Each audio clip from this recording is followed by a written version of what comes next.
Welcome to our channel.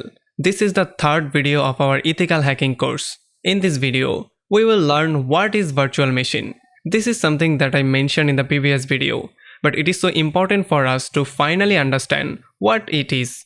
I can just give you a definition and say, virtual machine is a machine within our physical computer that is using its hardware resources. But for most of you, this will be a new term that you haven't encountered before. So I would like to explain it furthermore for you, as well as mention why we are going to use it.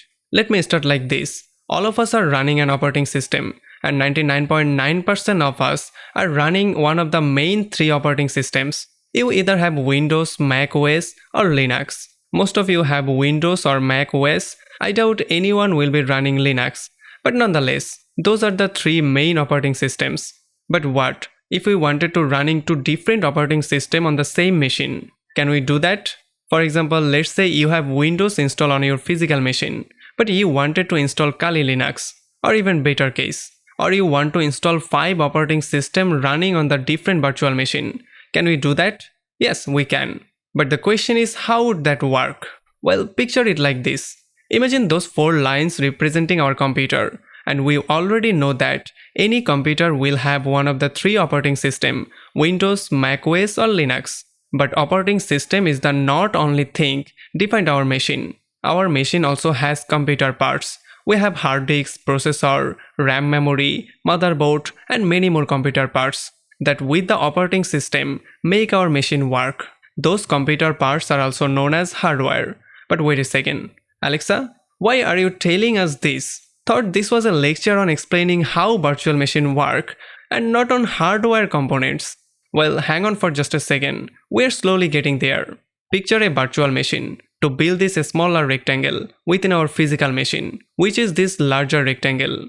And let's imagine that our physical machine is running on Windows operating system. But if you took a look at this course content, you would probably notice that we are going to be doing all of our hacking stuff over Linux. Does that mean that we must delete our Windows and install Linux? No, we will install Linux as a virtual machine. And for this machine to work, it will need to have access to our hardware components. Well, since a virtual machine will act as a machine of its own, it must have its own computer parts. And what we will do is, we are going to borrow our physical machine's CPU power, RAM memory, hard disk memory to our virtual machine, so it can just like our physical machine. In other words, we are splitting the power of our physical machine into 2 different machines, or more if you decide that we want to create multiple virtual machines. Does that mean that they will be slower since they will be splitting hardware resources?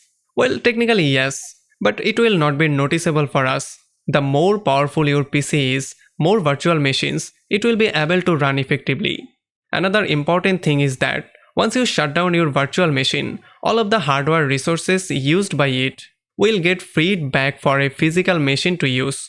But what are other benefits that we have if we create a virtual machine? Well, since we are hackers and we will be doing a lot of things and running a lot of programs on that virtual machine, we want to make sure that we are doing it fast in a safe environment, at least while we are learning.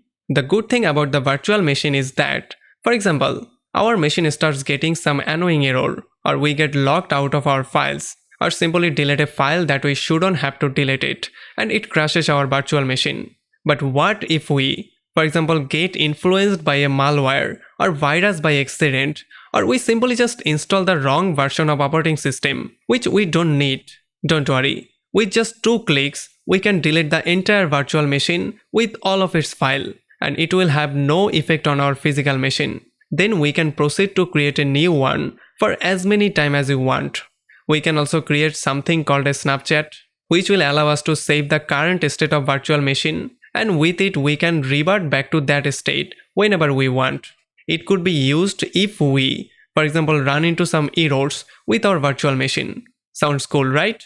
Now that we know how virtual machine works and why we are going to use it, now you must be wondering how we can create a virtual machine. Actually, this is pretty easy. All we need are 2 things.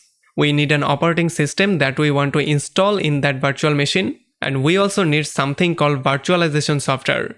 Now what is this? Even though it sounds harsh saying virtualization software, what it essentially is, is a program that will allow our physical machine to borrow hardware components to our virtual machine. Or we can also define it as a program that will allow us to run multiple operating systems on a single host or a single machine. And in the next few lectures, we are going to see exactly how to do that.